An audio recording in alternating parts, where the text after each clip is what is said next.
I just want to thank my Lord and Savior for bringing me this far so far, trusting in him to make me the best player I can be for this team.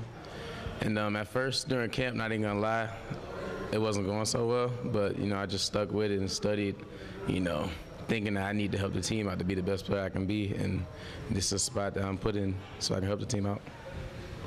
When you knew Quiz was leaving, did you say, hey, I can go be that guy? I mean, did you come here with that goal that you could start with Quiz gone to the NFL? I did. I mean, I'm pretty sure every freshman, like Brandon especially, came in with the goal of trying to start and get some playing time as a freshman. That's every freshman's goal. So, yeah, that was my mindset.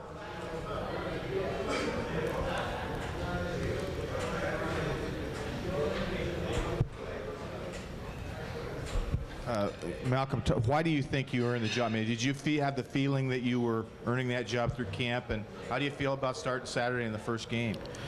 I just really want to help the team. I want to get this first victory, my first college game. I want to make it something special. I want to make it a victory. I want to make it a decisive victory, too. Throughout camp, I was just keep working hard, and I didn't know exactly if I was going to start or not. I just kept doing my job and trying to work as hard as I can for the team. Brandon, like Malcolm, it was kind of obvious that you were headed toward a starting spot. When did they tell you officially that you were going to start? Well, they never told me officially when I was going to start, but they put me with the ones in the scrimmage, and after the scrimmage, we had a meeting, and coach put me with the ones during practice. So since then, every practice I've been playing with the ones.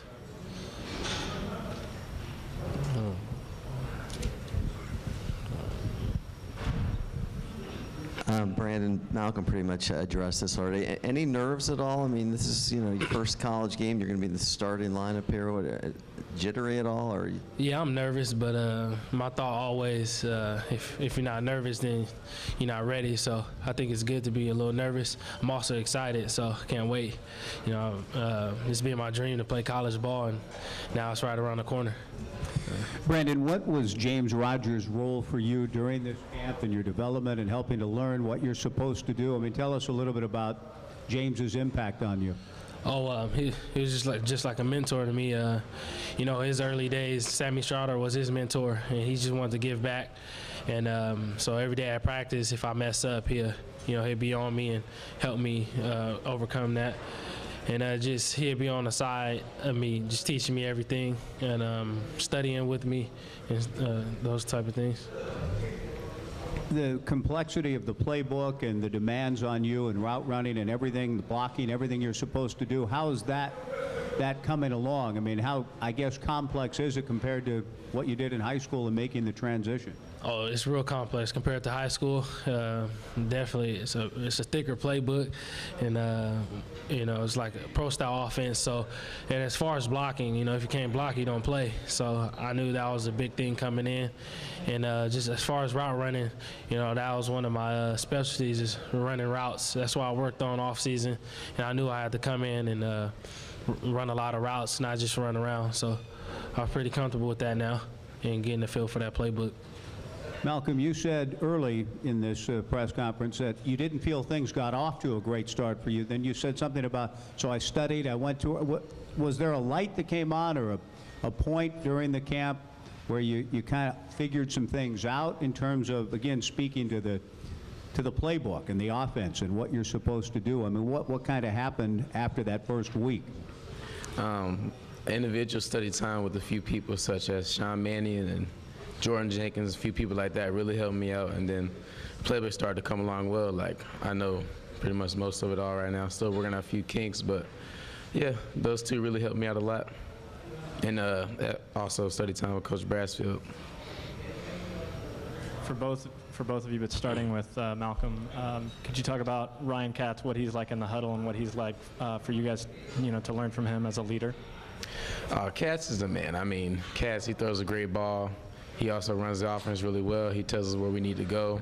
If we're off a little bit on the route, let's say, he'll fix that. Like, if I'm a little wide on the swing route, he'll tell me to go down straight because I don't want to get whacked by a linebacker or something like that. So, yeah, Katz is coming on really well. He's going to do a great job for us this year. And Cass, being in the huddle with Cass, you know, it feels good. He's a great leader. Obviously, the quarterback always leads the offense, but he's real vocal. And if you're messing up, he's going to get on you, which is a good thing.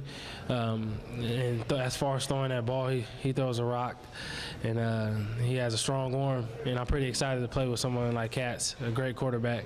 So. This moment you guys have been dreaming about your whole football careers is finally going to come on Saturday. What kind of daydreams and night dreams do you guys have about what's going to come out when you come out of that tunnel on Saturday? Well, I dream about it every night. Sometimes I can't sleep, but you know, my first thing I'm always thinking about is running out of that helmet and looking at those 48,000 in the stands, and you know, being a little nervous, but I'm pretty excited, and I think about it every day and every night. And as for me, I'm probably gonna cry from emotions coming out the tunnel. It's just I am an emotional person. But I'll be all right after that, you know. It's just going to be so surreal, you know, running out the tunnel as a freshman for a university like this. It's going to be something special.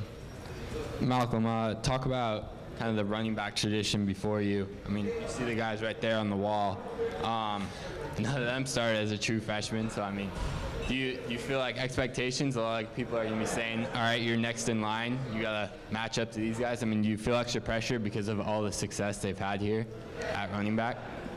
Pressure, no, but that's definitely expected, you know, because there's always been a lot of good backs here, like you said. So it's always expected to have greatness at this position. So you either better be great or they will find someone that is great. So I'm just going to keep working and being me. Did you know that they had this kind of tradition? I mean, have you heard of all those guys before you got here? Oh, yeah, definitely. Like, they made it known when I came up here, the success they had with the running backs. So, yeah, I knew what I was getting myself into. Malcolm, in that sense, with your dad working for the Rams, did you ever meet Steven Jackson? Have you talked to him at all about that impact in any way, you know, coming, I mean, Oregon State, knowing about him here and what he's done with the Rams? I did actually meet Steven. I met him about a month ago, actually, and took a picture with him. But, yeah, he told me if I ever needed anything, I could just contact him, and he'll help me out with anything, you know. He's definitely been an influence, not because, you know, I've talked to him, but just watching him play and the style of play I learned from watching him. So, yeah.